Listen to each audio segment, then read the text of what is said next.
Welcome to the Morning Energy Show, where our goal is to shine a light on the solar industry by featuring highly influential members of the solar community. Today, we're thrilled to have Brian Kim, the Director of Channel Marketing and Partnerships for QCells North America. Brian joins us to discuss their groundbreaking new VPP product and the latest trends in solar innovation.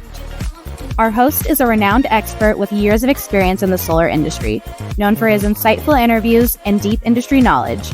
Introducing Jake Hess. Everybody, thank you for joining us on this podcast. Our first podcast actually with an executive from QCells nonetheless. Brian Kim, thank you for jumping on with us and talking with us. I know you're a busy man.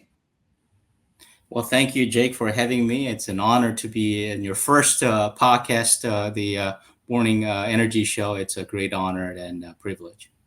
Thank you. Brian, you are a channel marketing. What is your job position exactly? And partnerships? Could you specify exactly what that is? Yeah, so I work obviously with the QCells, and I work with a number of partners within QCells. So we have a number of large, customers, direct customers. We have large distributors like, green tech, renewable, and so forth. And my job is to make sure that we partner and collaborate, and we support their, activities to promote our new products as well as new product launches. We also support their sales enablement. I work with the sales as well, and we have a number of events going on that needs support to support their regions and so forth. So I make sure that we have the right budget and right events that justify our ROI and align with our business objectives. The other thing is, of course, when we launch a new products, that I work with our partners and sales channel to make sure we have successful commercializations with the road shows and other events and on-site support with the launch. I have to tell you, that sounds like an incredible amount of responsibility that you have. That sounds like a lot. It's a fun job. Yeah, it's a fun job. Yeah, I like it. It's been good. It's been good.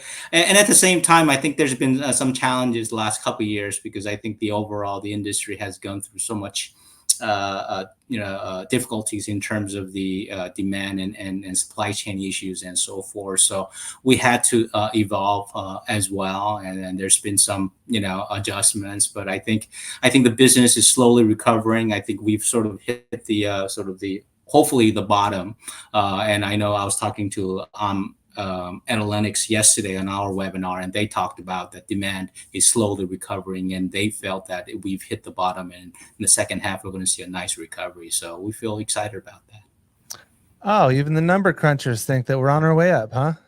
Yeah, I think so. I think so. And we got to have some optimism, right? And I think the last 18 months, as you know, it's been a very, very challenging year for everyone. And in this high elevated interest rate, right? The demand just sort of drops precipitously, and a lot of the installers, went belly up, and so it's been very, very tough. So. Well, I want to take us a little bit back and talk about you, if I can again. What is your history to be able to take on such a job like that at QCells? QCells is one of the largest brands in the entire country, if not the largest, that we know in the solar industry altogether. And you have a very prestigious position there. What is your background?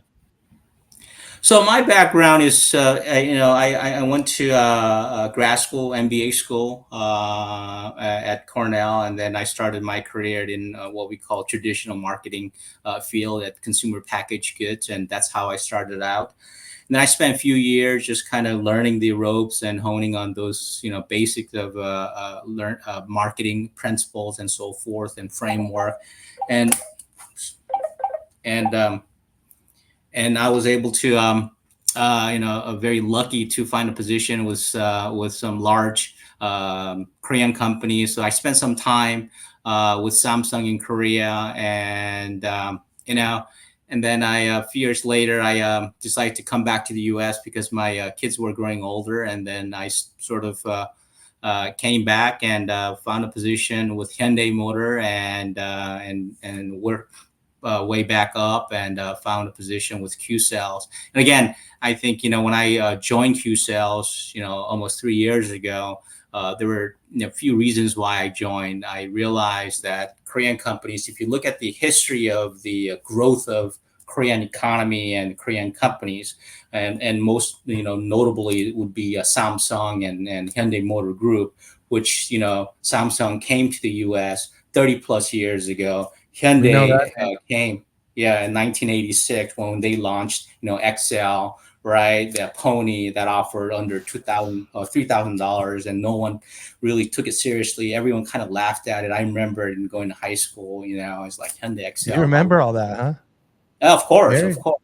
So looking at the history of the growth of those two companies and where they are now, no one's really, Samsung is considered to be one of the most innovative companies. They're up there with Apple, Hyundai Motor Group. They're top 4 in the world now in terms of productions, right?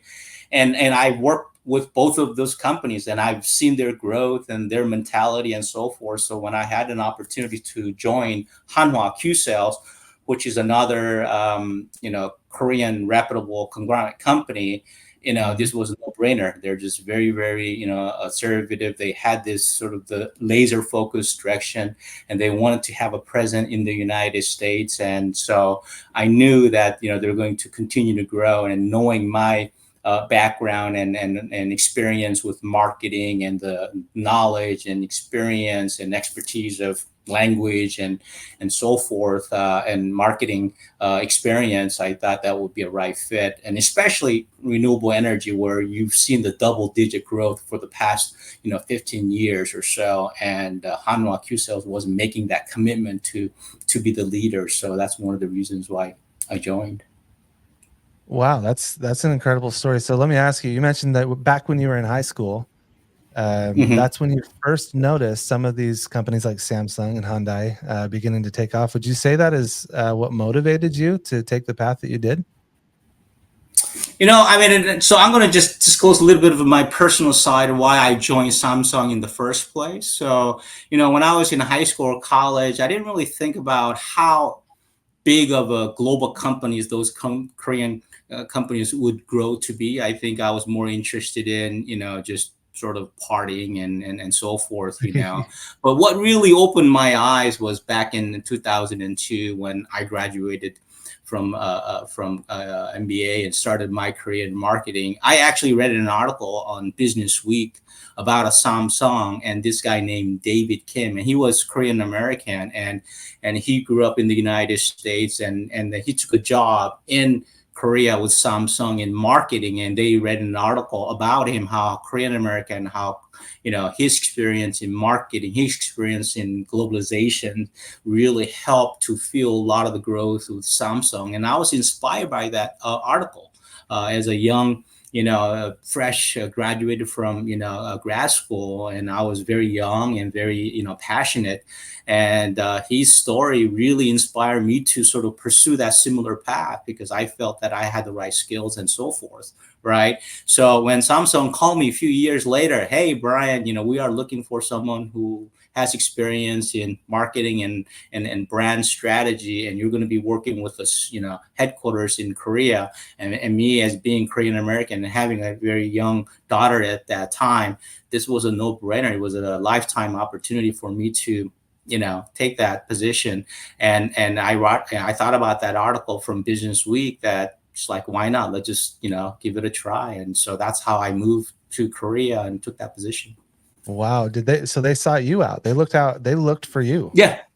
Yeah, absolutely. Yeah. That must feel great. It's amazing. Well, I didn't know what I was getting into, to be honest with you.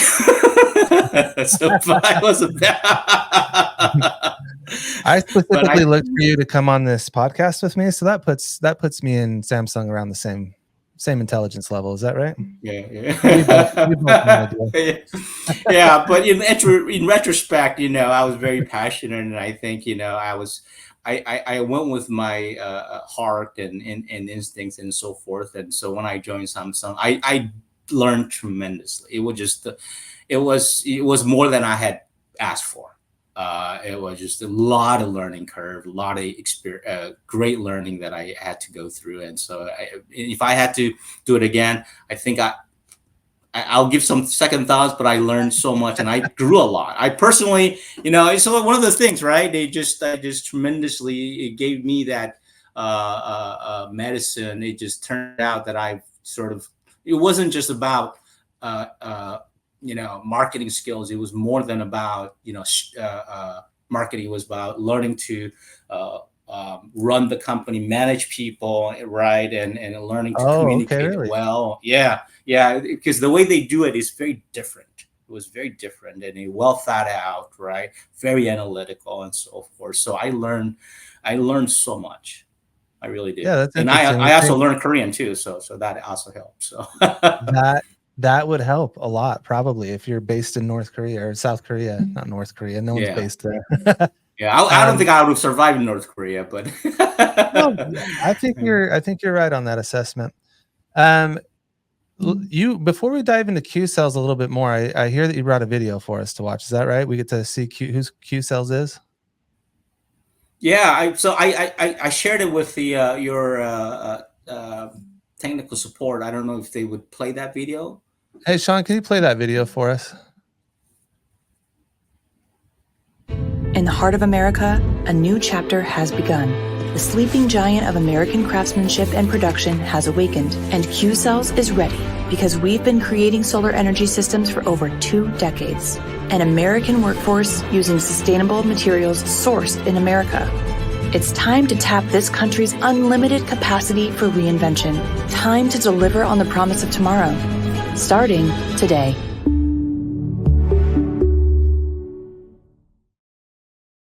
Wow. One of the biggest things that I picked up from that video was that was not North Korea.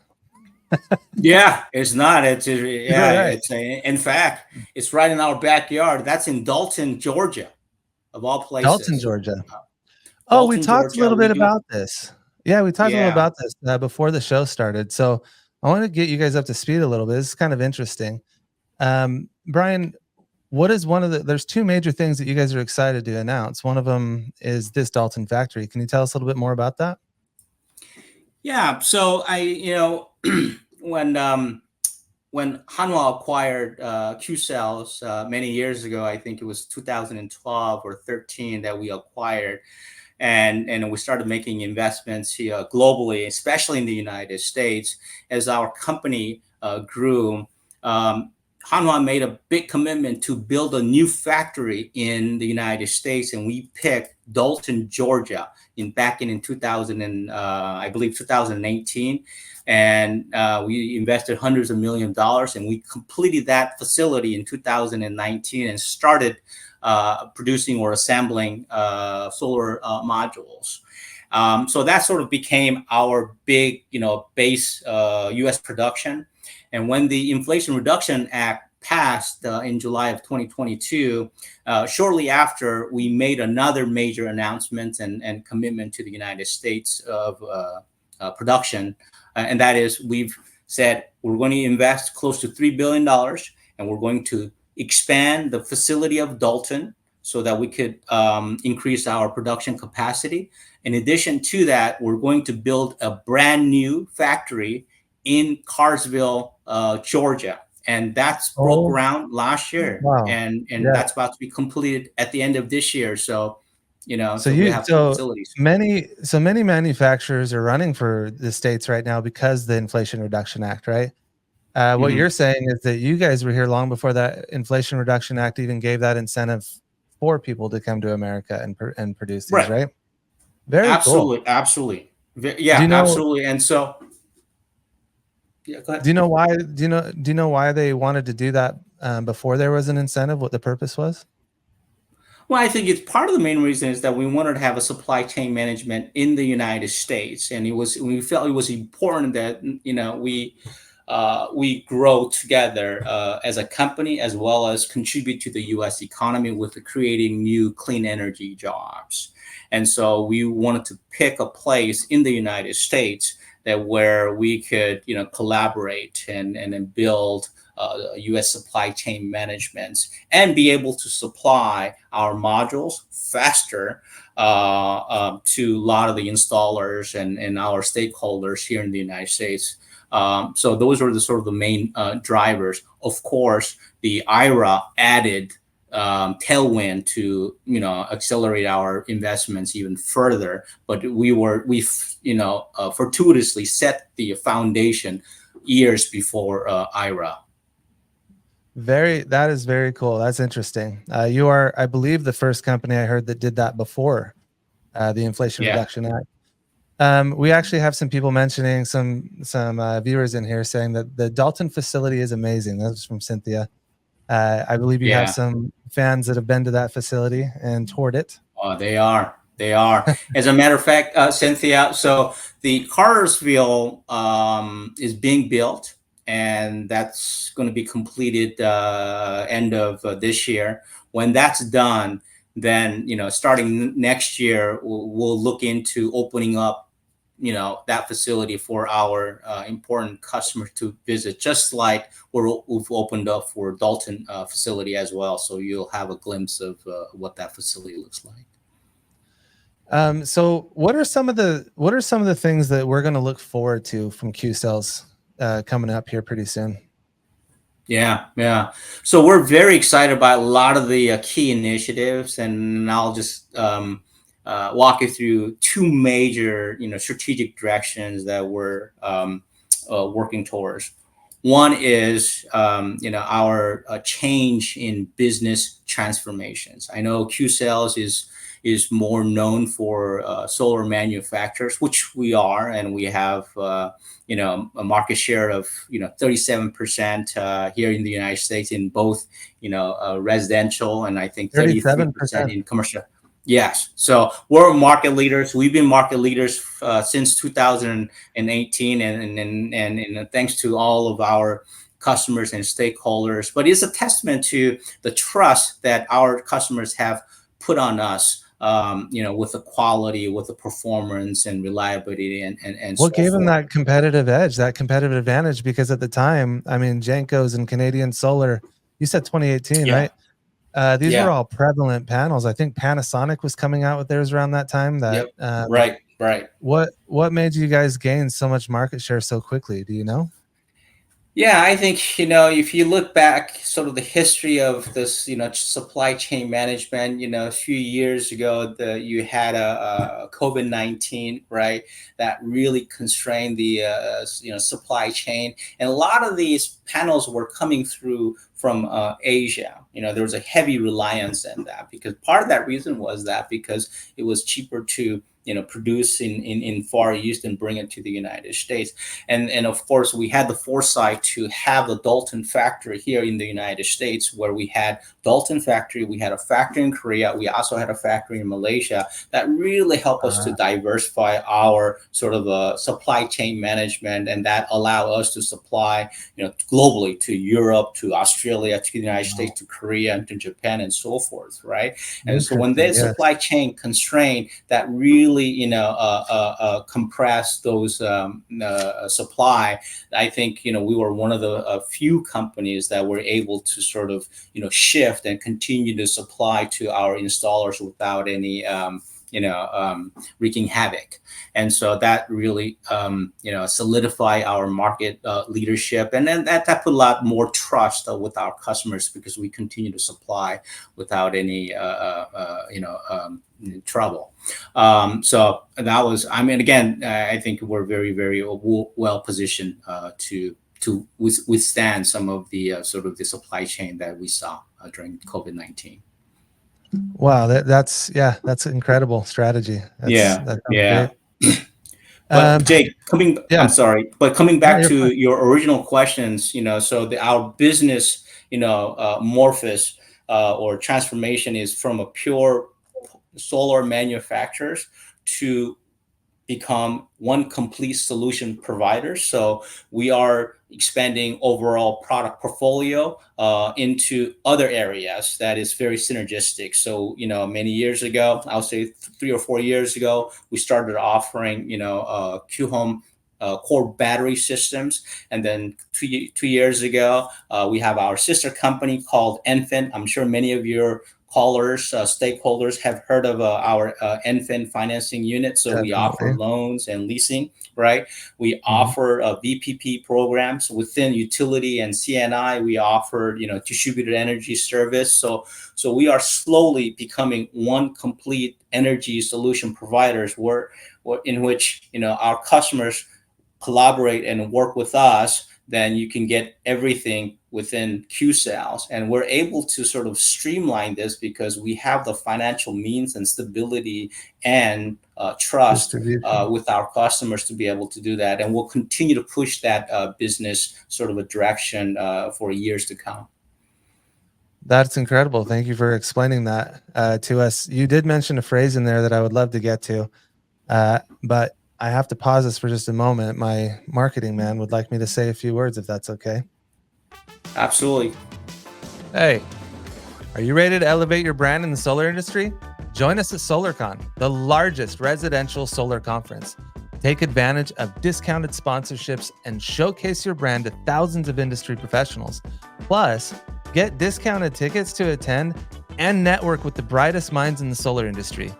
Do not miss the opportunity to be part of the premier event in solar. Visit attendsolarcon.com to secure your spot today.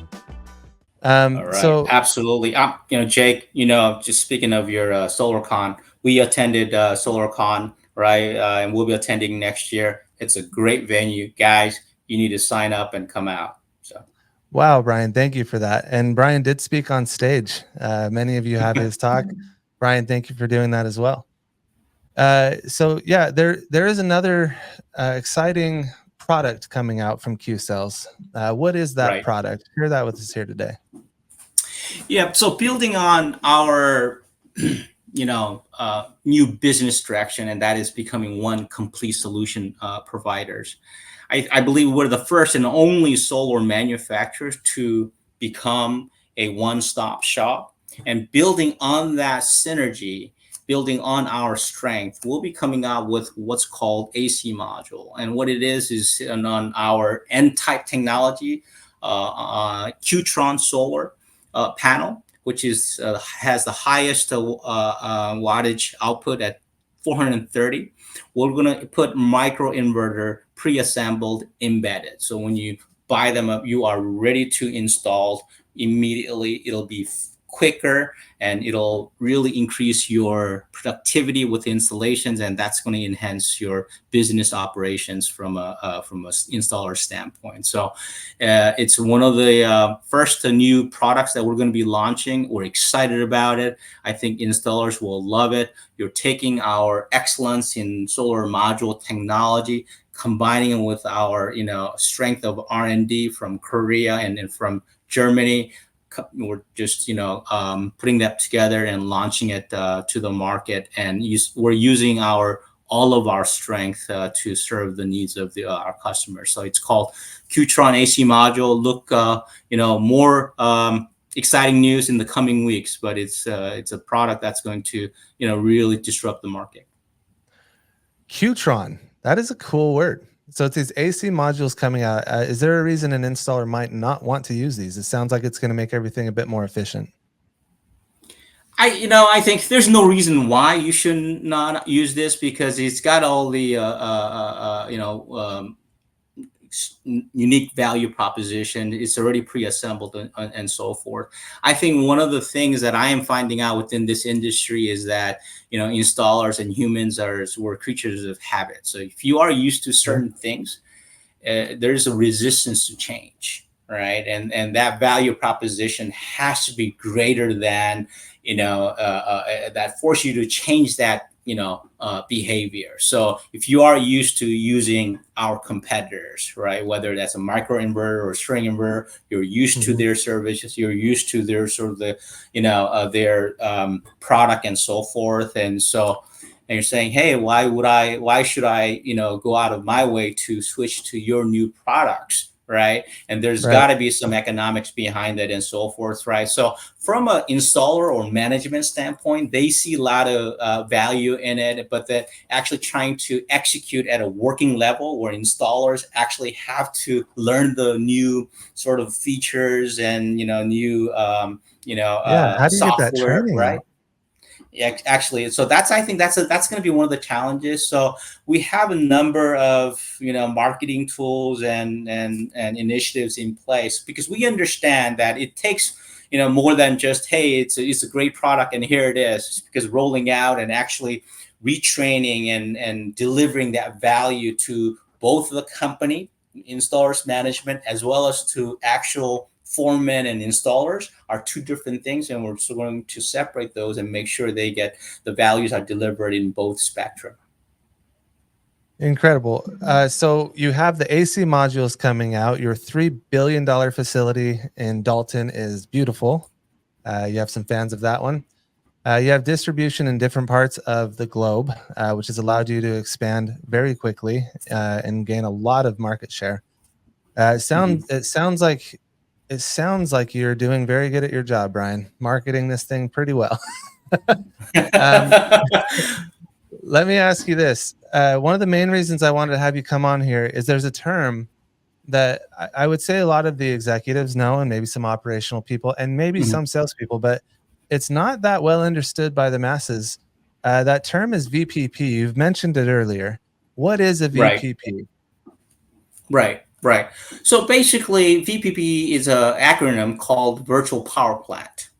And so, if you look at a little bit of a history and the context, yeah, a lot of the utility companies, they were the last 10 years, there's been a lot of blackouts, right? We've seen that, especially in California, right? A lot of blackouts from, inclement weathers, right? Wildfires and so forth, right?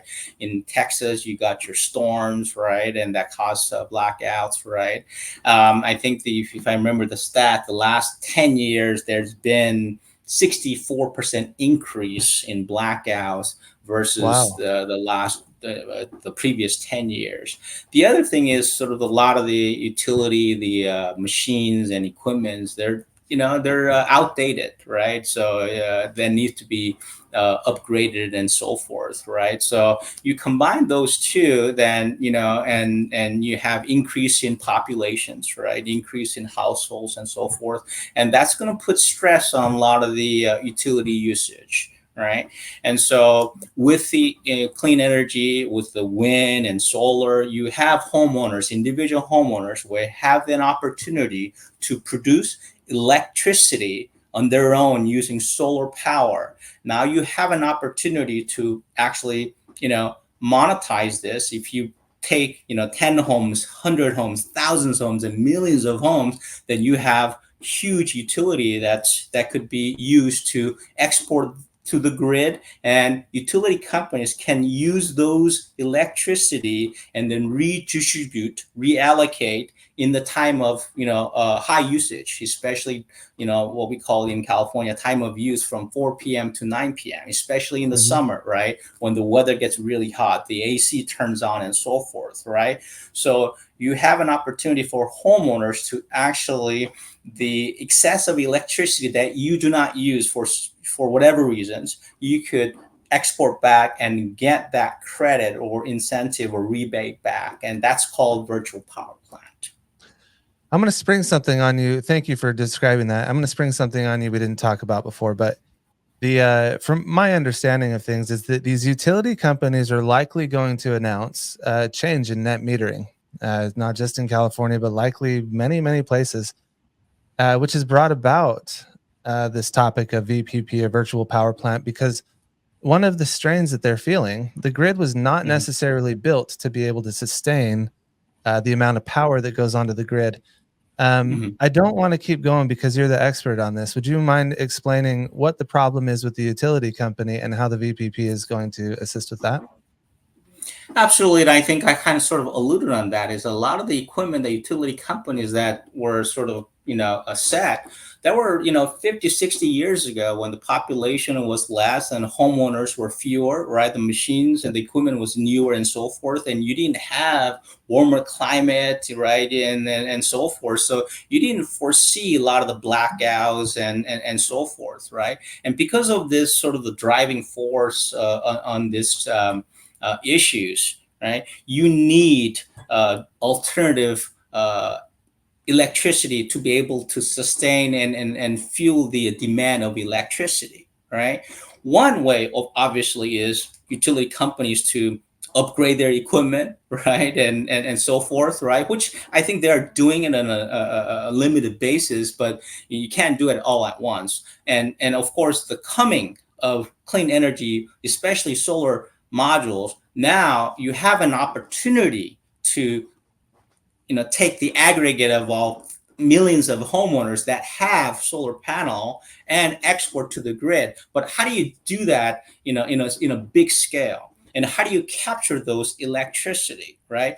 One solution is, what if you offer battery? Because now you could charge your battery, right? Mm-hmm. And certain electricity that you don't use, right, you can discharge back to the grid, and you could do that in a scale, and that would represent huge electricity that could be reshuffled to other homeowners that can use that.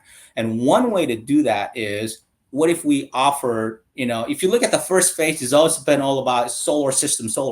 Now with the NEM 3.0, it makes sense to have battery system, and other states are offering battery system because they see that as alternative to be able to store electricity and discharge, right? So I think states will be providing more incentives around battery, right? Because battery gives you that control, whereas solar system, you have to have a sun, right? Yep. But with the battery charge, now you could discharge at your own sort of, using a software platform. So I think that's where a lot of the growth is going to be. And that's one of the reasons why a lot of the players are looking into battery system, because they see that that's the sort of the next growth opportunity. Okay, this is making a lot more sense. These utility companies despise these spikes of power that go onto their grid, right? It's unpredictable for them. And it creates complications, which is probably why we've seen utility rates go up at times. And all the time, actually, every year you see, especially in California, at least double digit. I mean, right? So we know that because we have the record. Yeah. Okay, I didn't know that. I didn't know they were correlated. Thank you. And so what you're saying is other states are watching California essentially and saying, "Wow, that makes a lot of sense. We should do that." And so you think everyone's going to follow suit? I think, eventually we're going to be like Hawaii. Hawaii, they give a lot of incentives and rebates around battery. A case in point is that, there's a lot of controversial on NEM 3.0. However, San Diego just launched San Diego Battery Savings Plan on July 1st. So if you sign up for a new battery, right, you will get a rebate up to $7,500. and up to $10,000 for low income. And that's a very powerful rebate. And I think, that's a great example of where, the city and the government is using incentives to incentivize homeowners to sign up for battery. Right, I'm going to pause this for a moment. We have a question from someone in the audience. Hey, Brian, thanks for an amazing interview. Which utilities are you currently working with to provide VPP programs to participants at the moment? Thank you. From Dojin. So we are, thank you for the question. So right now we are offering our VPP to here in California, here in Texas. So we work across all utility companies. So if you install solar system with QCells and QHome Core, our battery system, and you decide to opt in and participate in VPP, we'll go ahead and take care of, permissions and all the applications through QCells. We have our team to take care of all the paperwork. And every year, we'll go ahead and send you a gift card for the VPP program. So the last 2 years, I've been getting a gift card from QCells for VPP program. And it's nice, and it's good enough to shop at Amazon. So it makes my wife happy. So There's an added perk. So we have some people that might be wondering, some of the viewers and some of the audience that will listen later, that might be wondering about the financial stability of QCells under this amount of growth and volume that you're taking on, and the expansion of all these new products. Right. Yeah, that's an excellent question, Jake, and thanks for a follow up on this financial stability. I think many are wondering why is QCells is well positioned to be able to expand and make that $3 billion commitment, as well as broadening our service such as infin and Q Home core battery systems and things like that. The reason is Hanwha QCells is owned by our parent company called Hanwha Group. And now, for those of you who is not very familiar with Hanwha Group, they are the 7th largest Korean company in South Korea. So number 1 will be Samsung Group, number 2 will be Hyundai Motor Group, and so forth, and Hanwha would be number 7. So we have close to $200 billion in assets. And Hanwha Group overall generates about close to 70 billion in revenue per year as well. So we're a very, very stable company. We're very reputable. We have an excellent credit with the financial institutions in Korea, and that really has allowed us to have that financial support and stability and reliability, and allow and continue to expand our product portfolio and business. That sounds like you guys know what you're doing. I'll just keep interviewing. That's a great answer. Thank you, Brian. Yeah. Well, I think in this era, especially in the past 18 months or so, where if you look at the interest rate, the past 12 years, we operated on 0% interest rate for the past 12 years, from 2009 to all the way into 2022, right? Okay. So almost 12 years or 13 years, the Fed did not raise the interest rate, right? So you had printing money there, right? So a lot of the installers, believe it or not, they were able to get financing. You had capital sort of cash flow going. You had easy credit and so forth. Demand was there because homeowners were able to get or secure low interest rate and so forth, right? So the demand wasn't an issue. It's always been more of a supply. What really changed the sort of the demand dynamic was the elevated high interest rate. And many of the installers who operated, right, and who grew the past few years, they didn't realize how important securing capital financing and having positive cash flow work together, right? So basically, when that capital crunch started, happening because of high elevated interest rate, demand stopped or slowed down, because again, solar system is more of a disposable, commodity product, or discretionary. I would say discretionary, right?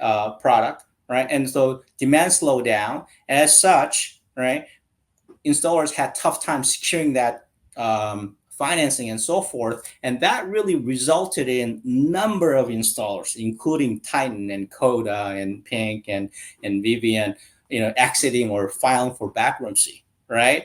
And so that was a huge shock. Right. And I think in this highly elevated interest rate for the next probably 4 to 5 years, I think having financial stability is one of the key factors that homeowners and installers should be thinking about, right? Because you want to work with a partner like QCells, who's going to be here in the long haul for a long time, and having that financial stability, and more importantly, having that commitment to the United States, and having that U.S. supply chain management like QCells making that commitment, because now we need to be really committed for a long time. Then you want to work with QCells as a long, term partner. So I think that's the important piece that you should be considering. We're writing the book on solar literally, and you can be part of it. Sponsor a segment in the solar manual that you are passionate about and be cited as an industry expert. Plus, pre-order the book now to get it at the lowest possible price. This is your opportunity to contribute to the ultimate industry reference. Visit thesolarmanual.com to learn more. Yeah, it's just intriguing. There's so many different facets to this industry that someone like me, a sales rep, or deals in some of the day-to-day operational stuff that we don't think about at this level. It's intriguing, certainly, to hear all of this, and I'm sure many listeners cannot believe what they are hearing. This is incredible information. So you're taking QCells to a proprietary state, and we kind of skirted over it a little bit. I am actually genuinely curious about that transition for installers to learn a new product and train their teams. That seems like not only like QCells has taken a tremendous undertaking just building the product, manufacturing, and getting it into our hands, but also the way to implement it. That's an incredible thought. Do you know anything about that process? Yeah, I think in terms of a process and adding resources, there's been a tremendous learning curve for us as well. And as we go through sort of a business transformation from a solar manufacturers to offering financing products and to energy storage systems, and I have to admit that when we first launched our home energy battery system Gen 1 a few years ago, it wasn't a smooth transition. We learned quite a bit. All right, about customer support, having FAEs on site and so forth. So when we launched Gen 2, we ramped that up and we shortened that gap. And we heard from customers and who complained vigorously that, hey, you need to do this and so forth. And so we sort of took that voice of complaints, and we lesson and went to a whiteboard and says, okay, what do we need to do better with the new set of launch, Gen 2 and Gen 3. And we ramped up with the support on FAEs. We ramped up with the customer support, right? We ramped up with a number of people in technical, product engineering as well. Right. We ramped up with the a lot of the marketing assets in terms of training, certifications, and things like that. So those are the things that we are working continuously to improve, and that's had become sort of part of a process as well. The other thing is, as we go through the changes in business model, what can we take in terms of technology? What can we take in terms of our, customer database who could, like whether it's distributors or customers where they purchase both the solar and energy systems and other products? How do we make it more of a synergistic and make them easier to do business? Right, so that one company, one guarantor, that ability to offer and streamline ease of transaction, doing business is something that we're trying to aspire and try to improve on. So those are the things that we're trying to have those processes in place. I like that a lot. Is there anything else that you guys are looking forward to here in the future with QCells? In the future, I think we have a pretty grand vision. Right now we're just talking. I was just referring to more of a residential, but we also have a huge presence in utility. We also have a huge presence in CNI, where we also offer EPCs, and we're trying to become more of a one complete shop with the projects and so forth, right? With those utility and CNI business segments as well. And so they are also positioned as a one complete stop as well. Once we have the scale and once we have the resource to continue to expand, if you combine all of those synergies, all of the strengths together, and we'll be able to,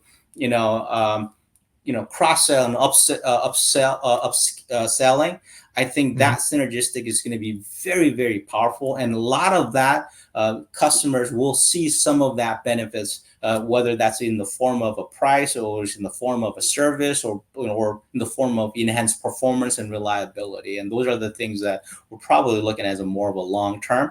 And secondly, because we have two factories here in the United States, and especially in Carsville, we're going to have ingots and wafers and cells and modules all produced in the United States. It's going to be made in USA, so it's going to be vertically supply chain integrated. What that means is that we're not going to be constrained by a lot of the supply chain issues that we saw back in 2021 and 2002, and be able to supply within the United States as well, without having a lot of the issues that we saw a couple years ago. Let me skip back to a topic about that VPP. I do remember having a conversation with you before this started that there's an incentive that QCells is doing in order when anyone uses QCells VPP. Is that right? Can you tell us more about that? Yep. So VPP. So if you purchase QCells solar and energy Q Home energy systems, you have to opt in to sign up for a VPP program.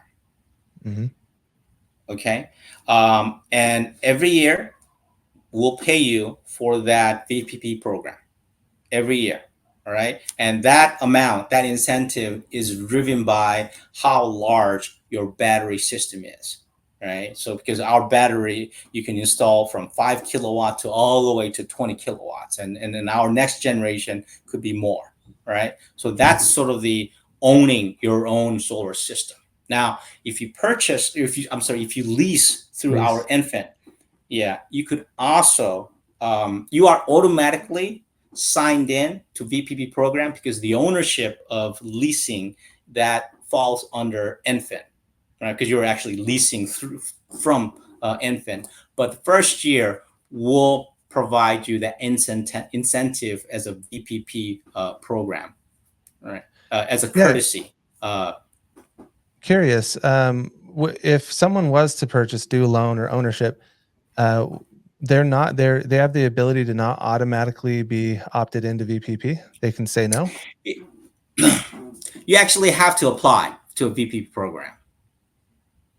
Right, and QCells will take care of that applications, right? And in fact, VPP concept is relatively not new, but it's relatively unknown to homeowners, right? That's and fair. I think we have to collaborate together with installers to bring about and raise awareness on VPP. Make sure that they get signed up. You have to keep in mind that installers, once they are installed, their a project is completed, that VPP, the onus is on the homeowner to be able to monetize and get that incentive. So there's a little bit of a research that needs to be done from homeowners standpoint, and the QCells is doing everything we can to elevate that educations, that bring that opportunity and so forth, right? And so I think homeowners who does a lot of research and take a little bit of interest can certainly come out and get that incentive. Yeah, I would say it's almost a responsibility to train the sales organization, all of the sales reps. Homeowners even today don't know how net metering works, let alone a virtual power program, right? So, well, Jake, I am telling you, I mean, you're the sales guru here, so I'd love to work with you and provide more educational webinars and so forth that's targeted to sales org on this. Yeah, this is intriguing to me. You've taught me stuff that I didn't know. Let me ask you about that incentive a little bit more. I understand the incentive of the VPP program, but I thought you said that in the first month, the QCells clients might get a different incentive outside of. I called it a rebate, and that was the wrong word. Is this what you were describing earlier? It comes month by month by month. So I think we need to really stick with whether you own a solar system with a battery or you're leasing it. Okay. When we offer one incentive for a month as a courtesy. That's more of a leasing program. So we'll take that separately. Gotcha. Okay. I'm all clear right. now. Because leasing is relatively new product here. So I don't want you to confuse the two because they are separate concept. All right. So sticking with the product owned, right? VP program, once you opt in, right? You opt in for a long time, and therefore you work with QCells or other competitors who offer VPP programs, and every year, right? Whether you have a 10 kilowatts or 20 kilowatts, depends on the size of the battery. There's a different incentive program, and each company offers different incentive tier programs. And QCells is very, very competitive. And you said, hey, I want to participate in this. All right. And basically, the overall general, concept is that during the time of use, 4 p.m. to 9 p.m., you agree to discharge certain electricity for a few times a year when the usage is very high in return. And that will not impact overall usage in your household, right? We take that into considerations. Because you are only discharging the excessive battery electricity that you're not using, all right? And then you get a certain incentive every year for that. So it's a nice program. Yeah.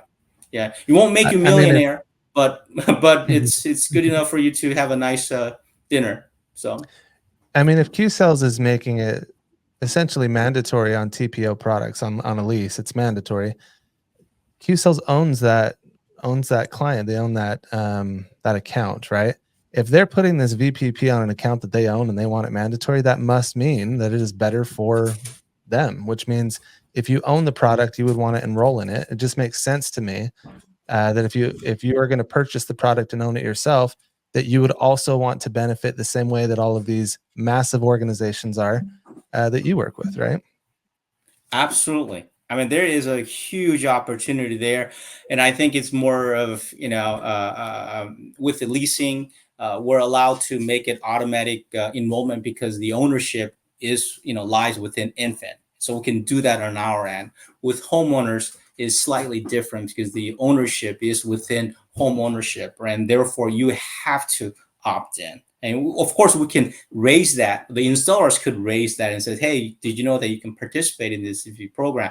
But that awareness is a nascent stage, and that's where I think there's an opportunity for QCells and to collaborate with you to raise that awareness within sales orgs and say, "Hey guys, VP program, we have this wonderful incentive program available there. How do we really raise that awareness and make you wanting to have homeowners sign in and provide a little bit of incentive to sales or to installers as well." And we have that program in place.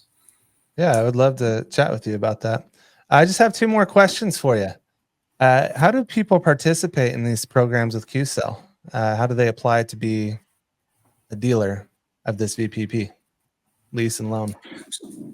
So one thing, if you're homeowners, make sure that when you get a consultant and get proposal, that you said, "Hey, I want Q Home Core, which is our battery system, and I want to make sure that I use QCells." Right. Once that project or installation is completed, you make sure you mention to installers, "I want to sign up for QCells VPP program." If they said, if the installer says, "I don't have much information," you could share my email, all right, brian.k@qcells.com, and I will share our QCells VPP program. We have our own department that's strictly dedicated to streamlining sign up and applications and so forth, and we'll provide you that information, and they could sign up through them. And if I get a chance, QCell, Jake, I'll go to YouTube and get that video, and I'll share that with you so you can share with your customers. We produced the video not too long ago. It's very informative. So. Yeah, for those of you listening, just go to our link that we're going to have there, and you'll be able to go click on the link that he's talking about to acquire those things, and we'll make sure that that's on our stuff, so you can go and collect it very easily. Last question for you, Brian. How does QCells have any type of platform in the industry? Is there any type of platform that people can follow for these new updates where they can just hear all of these things that you have coming out, like the AC modules that you described? Where can they go to find all of this on their own? Absolutely, and that's a great question. So one of the things that we're trying to really enhance our communication is using our online space. So we do have a Q Partners portal platform that's available. We recently upgraded it to a more user-friendly platform. So, and I'll share the link to you in the chat room after this interview, so you can share with your stakeholders. But that's where you would get your training tools and all the product data sheets and so forth, right? Learn about new products and so forth. We are working on the next phase of that platform, which we want to really strengthen our contents and be able to provide a lot more robust tools around that. And so that would be the best way to go about in getting that information. The other piece, of course, is our homepage, QCells.com, and that's going to provide general information on that. But Q Partner would be more installer or distributor specific content focus. Very good. If there's anything else, that was it for me. If there's anything else you want to say, I want to thank you so much for coming on and doing this and being part of this show and telling us the direction QCells is going. This has been very insightful, and I'll tell you, the audiences that I normally operate, we don't get to hear this kind of stuff. So for me, it was very exciting. I am very thankful for it. Is there anything else that you wanted to add to this? Again, thank you so much for inviting to your first show. I really enjoyed it. This is awesome. I learned I learned tremendously about the sales org and the opportunity to collaborate, and about the opportunity to raise awareness and VPP program with your partners as well. So I'll be more than happy to continue to work with you, Jake, on this, right? And raise some awareness on this. It's a wonderful program. Also, QCells, we're going through major changes, positive changes. We're committed for a long haul. We're going to be here for a long time. So, that's QCells. We're making millions of dollars investments, and we're going to be continue to service your needs. Thank you, Brian. Up next, we have Troy Robo from LightReach. So for those of you that want to tune into that, hey, want to get your brand in front of a dedicated solar audience? Sponsor an episode of the Morning Energy Show podcast. Showcase your brand with curated and produced video stories reaching an ever-growing solar community. This is your chance to highlight your brand to the industry leaders and solar enthusiasts alike. Head over to themorningenergyshow.com now to sponsor your episode. With that, Brian, we want to thank you so much for joining us. Please make sure you subscribe to receive notifications when new episodes are published. Also, like our episode and leave a comment or a review, please. Brian, thank you so much for doing this, and we'll see you soon. Thank you, everyone. Bye.